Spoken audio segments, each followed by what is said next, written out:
What is up, everybody? Hello and welcome back to the channel.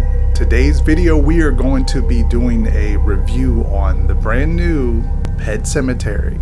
Sometimes dead is better, as opposed to, I guess, living.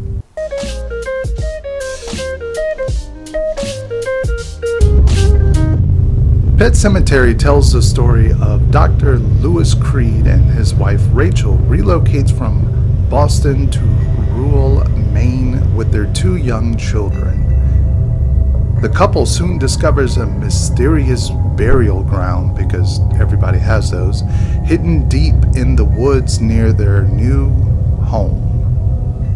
So if you're wondering just how this compares to probably the first one, I actually just did a review on the first one just last week. It was my first time watching it. Take a look at the card above, or as well as in the description box or at the end of the video. Now, talking about the 2019 Pet Sematary, it's very close to the original. So if you've seen the original, I'm gonna compare some notes there. Now, this film had two directors on it. It was Kevin, I'm not even gonna pronounce that, and Dennis Widmeyer, who is the team from giving us Starry Eyes. If you've seen that horror film, then you would kind of have an idea of their style.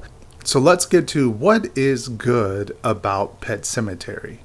Now, with this film in comparison to the 1989 one, this one is rather dark. It's creepy, it's scary, it has all the ominous, things that you would expect from a Stephen King film and Pet Sematary.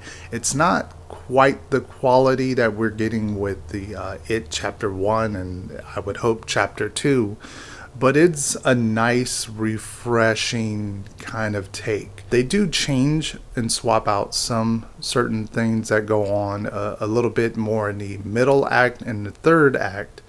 And without spoiling anything, if you've seen the original, then you kind of know what happens, but they swap out some things here and there. And overall, the acting is far better comparison to the 1989 version.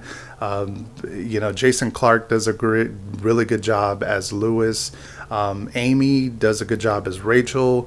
And I love that you can kind of see that there's a family bond there. Like you really get a sense of that these characters are, the mother, the father, the daughter, the son. You get the overall feeling of love in this family. And I know I talk about them being a loving family, and yet I come across this picture where you're looking at the dad looking like, like where did my life go wrong, or maybe I should have dated that other high school sweetheart instead. It's just the funniest look on his face while everyone else is like, yay, family life, like loving family life. And he's looking like, kill me. John Lithgow, who plays our Judd this time, he does an okay job. He's not terrible, but he, by any means of stretch of imagination, holds no candle to Fred Gwinney, who played our original Judd. There's just something magical about the original Judd as opposed to this one. And this time around, Ellie, I think, does a really good job. I think she's one of the standout highlights in this movie, as opposed to the original one, where she was a little bit more annoying and just not that good of a character. I mean, I know lots of other people like her, but I didn't care for her in the original one. In this one, I actually was really finding myself intrigued in her storyline this time around.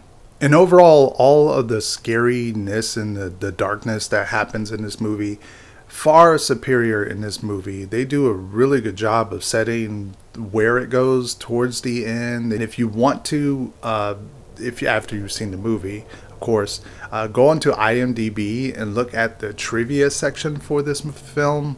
And there's so many things in this movie. There's nods to other films. There's so many little details that's very interesting. So it's very, very long. I'm not gonna even dive into that.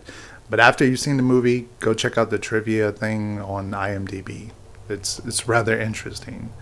But with that being said, let's get to what is bad about Pet Sematary.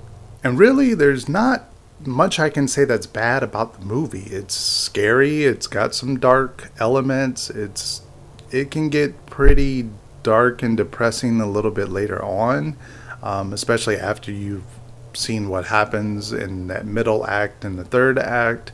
They handled the switch really well, I thought.